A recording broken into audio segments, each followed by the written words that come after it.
to Tamarant. I'm Chris. This is Tori. This is part 3 of our 4-part series of our 2018 year-end wrap-up. We've already done the worst. We've already done the best. Now it's time for the movies that we were like, didn't expect to see that one coming, good or bad. Yep. And I just want to start off by saying... Wait, before you start, you about to say your... No. I was going to say... what I was going to say is a lot of these movies... I don't know how I feel about them, so I put it on a surprising list. Okay. I don't know if I felt bad about them or if I felt good about them, but yeah, so yeah. They're just there.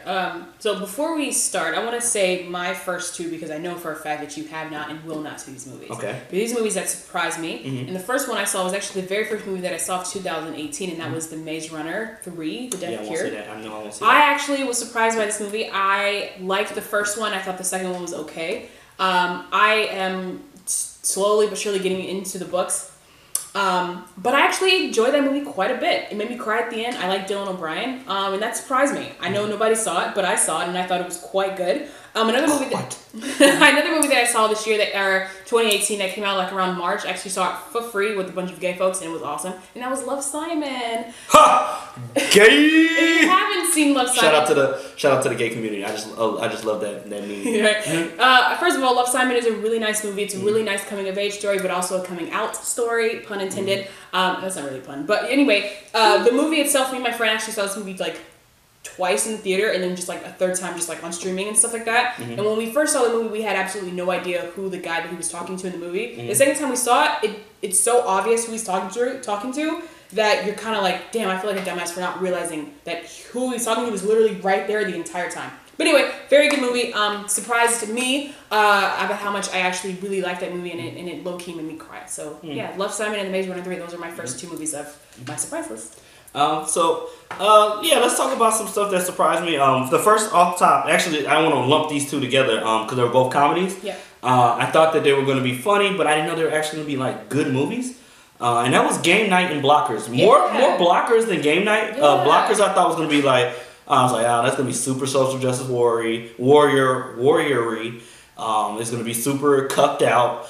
And I think it did a good job of kind of like playing off of that. Like some of the jokes in there were like, if we were guys, this wouldn't have happened, and they kind of made it funny. They didn't beat you over the head with the SJW, which I appreciated. Like, it's a time and place for social justice warriors, in my opinion. And again, this is a Tamarant, and I'm going to go on a rant. In my opinion, comedy is not the place for social justice wars, I guess.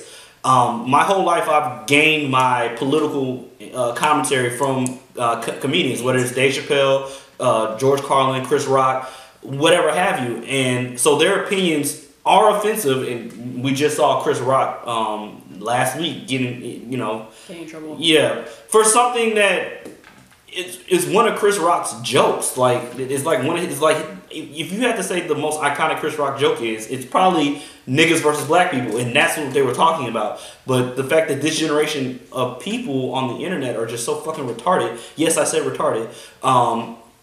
They don't understand context for one. But jokes, you have to understand in context. Yeah. Of course, we now know that Louis C.K. is a piece of shit. He just got slammed the other day for comments, and he was like, y'all are literally so soft, and they're like, don't call me that.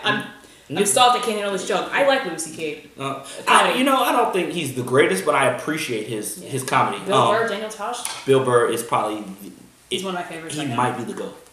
It's not talked about enough, but I think Bill Burr might be the best comedian of all time. Just because he that's my guy. He doesn't... A lot of times, if you listen to this podcast, he's not telling jokes. He's just telling a story. Yeah. But it's so fucking funny the way he says it. It's like you could have said that on stage and you would have killed with that. So, so I just think that social justice warriors do not belong when it comes to comedy. It's just one thing that they should not be a part of. Because comedy is like, it's supposed to be edgy. You're supposed to be like, you're teetering on the line of offensive and not offensive. And if you're offended by jokes, I assume you've probably never been punched in the mouth. But anyway, so I enjoyed Blockers quite a bit, and I like John Cena even though I can't see him. Yeah, I didn't see him either. As a wrestling fan, and if you watch WWE, you know that we all hate John Cena. It's whatever we do. You may appreciate his wrestling now, but you know we all hate John. But I like John. I'm starting to appreciate his movies.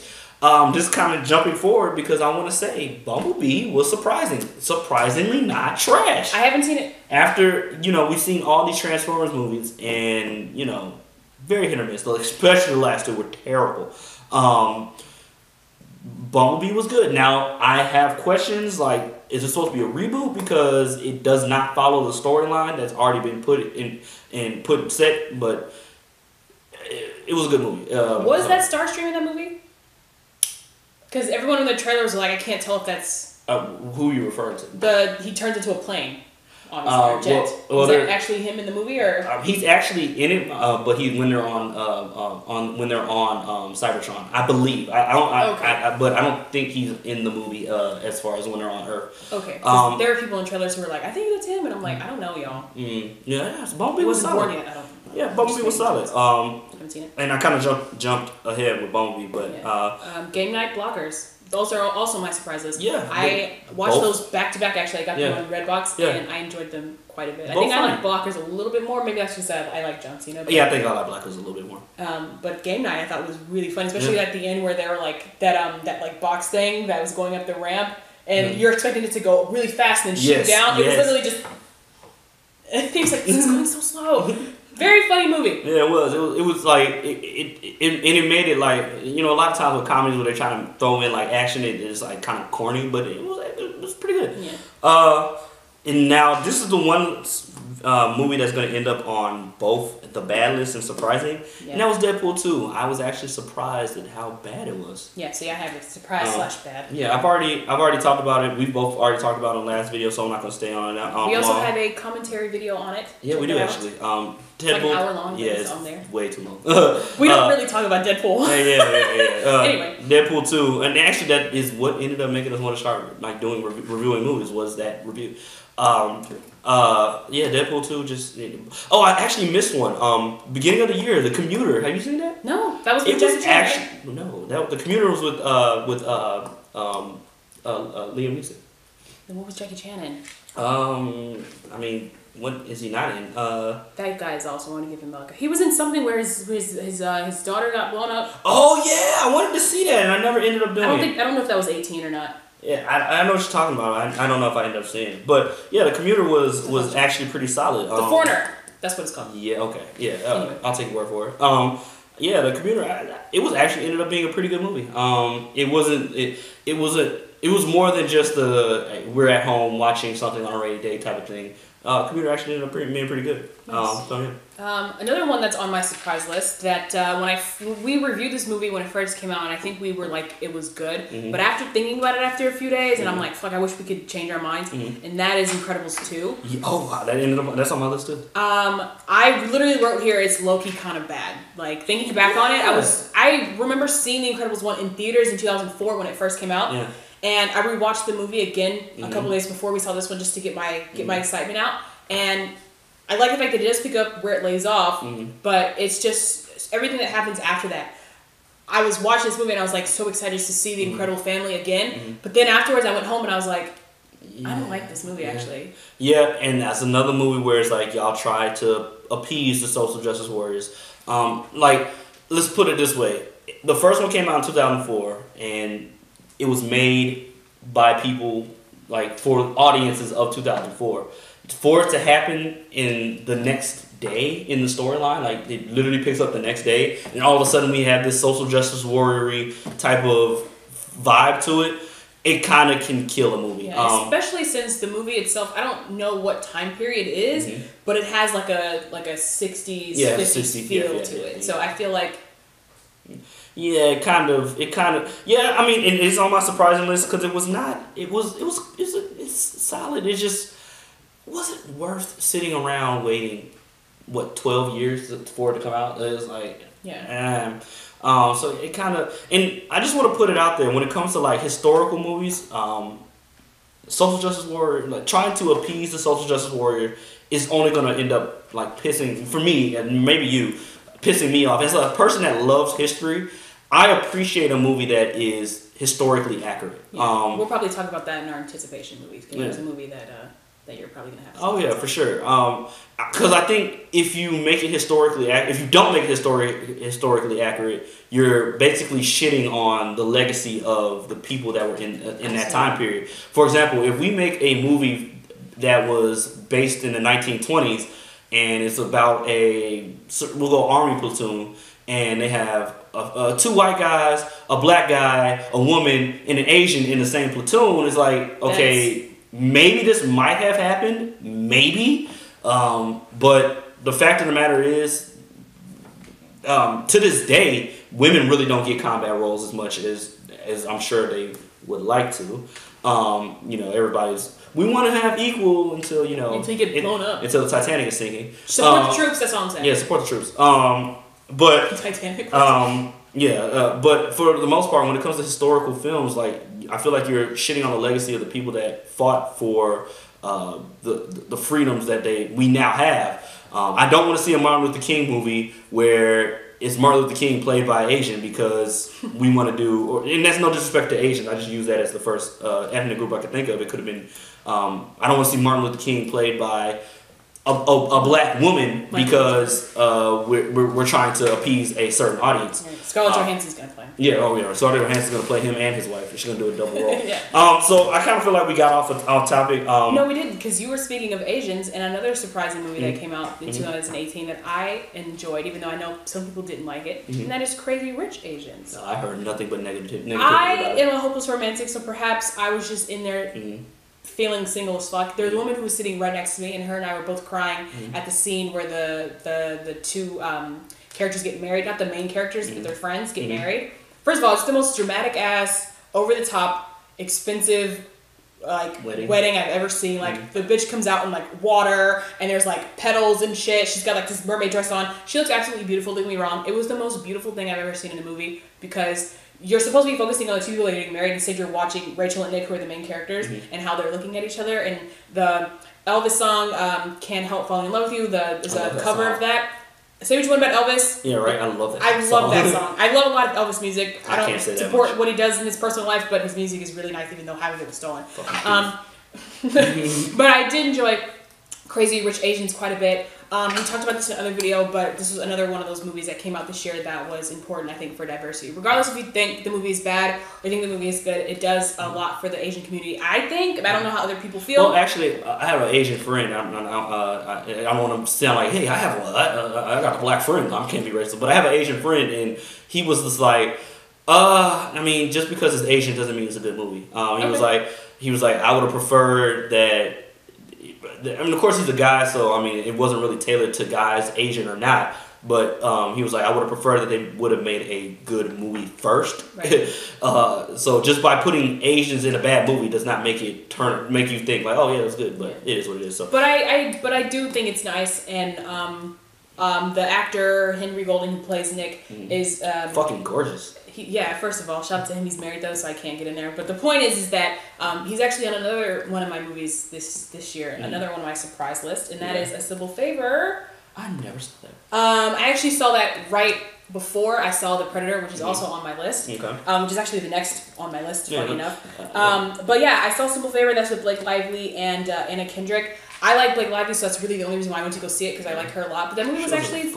She's beautiful, shut up. That was a decent film. It surprised me. I'm not going to say too much about it because you haven't seen it. Another movie that surprised me this year was a movie that I saw literally 20 minutes after that one ended, and that was The Predator. Solid. I didn't think it was that bad. Yeah, a lot of people said it was trash. I thought it was funny. I thought it was like dumb fun. Yeah, I was like, yeah. I enjoyed myself. I didn't waste money. I'm glad I got a free ticket. Right, I enjoyed myself. Yeah. Shout out to Trevante Rhodes. Yeah, good actor. I didn't mention this with Game Night and Blockers, but we could have linked them together.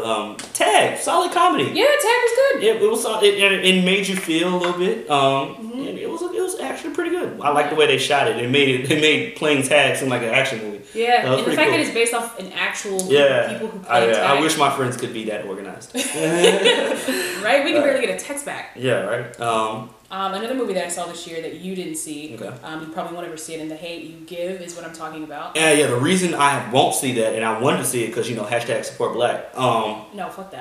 The most pro-black brother I know was like, yeah, don't go see this. It's terrible. I didn't mean that. Support black, obviously. Yeah, support black. Not Amanda Seyfried. She's intolerable. First of all, there's another movie that I saw from her that I didn't need. I should have put that on my bad list, and that was The Darkest Mind. I watched it on the plane the other day. First of all, let me just say something about her really quickly. Okay. In The Darkest Mind, they show her character as a little girl. She's maybe 8 or 10. She is dark skinned. Okay. She looks like our father. She is dark skinned. She has 2 dark skinned, beautiful parents. She's a beautiful little girl. When she grows up, she turns into Amanda Seyfried, who is not only half white, but she's also light skinned as fuck. Like, how on earth do you go from this to this? Hey, fuck you. To the chocolate sisters that are out there. This is coming from a light skinned woman. We are your ally. Neither one of us. Clearly, we're both light skinned, but neither one of us. We don't subscribe to the light skin versus black skin, dark skin thing. We will make jokes, but I don't think that I'm better because I'm light skinned. I'm sure you don't feel the same way. Yeah. I mean, I'm sure you feel the same way. I'm with a darker skinned woman, and so our father is dark skinned. Yeah, I think if you're beautiful, you're beautiful. Doesn't matter what your skin color is, you're out here especially if you're black. So yeah, just that. So Hate You Give was just. It's a movie that we've all seen. So let's kind of just wrap this up. To kind of go pretty I've only quick. got 2 movies left. So. Let's kind of go pretty quick. This is on your bad movies. That was Sorry to Bother You. That surprised me, not because I thought it was good or bad. It surprised me because it was not what I thought it was going to be. I knew it was an independent movie, so independent movies are normally kind of weird. But I thought Sorry to Bother You was going to be just a little bit different, so it kind of threw me off of what I saw, what it ended up being about. Yeah. The Meg. I thought that was going to be super trash, and The Meg ended up being pretty good. And a great example of how to put diversity in a movie without beating you over the head with like, oh, yeah, we're so diverse. Like, they were just diverse for the sake of being like I'm this guy, but I'm a black male, but I just happen just to be a black male. I mean, I'm not. You didn't cast me because I'm a black male. Like, it felt that way. Ruby Rose being a what is she? Non-binary, I think that's what she considers herself. Sure. They didn't beat you over the head with the fact that she's non-binary. We just know that she is because the representation was there. And they had Asians, they had black guy, they had women, they had a white male. It just was a great way of putting diversity together. So I like the way The Meg was. White Boy Rick is on my list because I thought it was going to be a lot better than what it was, and it kind of. And it was a little iffy. Wait, before you say your last movie, because I know this is your last one. No, I have actually 2. Okay, so I have 2 more. One on my list is you didn't see it, and that is Venom. I was actually surprised by Venom. I love Tom Hardy. Everyone that knows me knows that he's my favorite actor of all time. Anything he puts out, I'm supporting it. I don't give a fuck. I'm seeing it. But I just wasn't a fan of Venom. I thought he was fantastic in Venom, and that's probably what saved the movie for me. But as far as the movie itself, I didn't really like it. Even though it made a shit ton of money in the box office, and we're gonna see Carnage, which is cool. But I was surprised by how much I didn't enjoy it because I was really excited for it. Because Venom is my favorite character, and Tom Hardy is my favorite villain. I mean, actor. I love him. Yeah. And so my last 2, Hotel Artemis. Didn't see it. I thought it was gonna be a lot better than what it was. It was okay. And Aquaman. I went into Aquaman thinking it was gonna be. I don't know what my expectation of Aquaman was, but I was not impressed with Aquaman. I didn't think it was bad. I just think that it was not great. The acting was terrible. Let's be honest. If your name wasn't Jason Momoa or Amber Heard, you were probably not a great actor in that movie, which is crazy because they had some good actors in the movie and they just weren't that great. So that was surprising to me. But I was also surprised at how well it looked, knowing that it's a DC movie and they kind of like the last few haven't looked well, like they look like red. So I thought it was pretty cool. So that was our surprising list of. You can check out my review for Aquaman. I enjoyed that movie quite a bit, but you can check my review out right now. So that was our surprising list of movies from 2018. Tell us what you thought surprised you of 2018. Let us know what you thought about this. And we'll be back with actually what we think 2019, that forecast of 2019. So thanks for watching and leave a comment.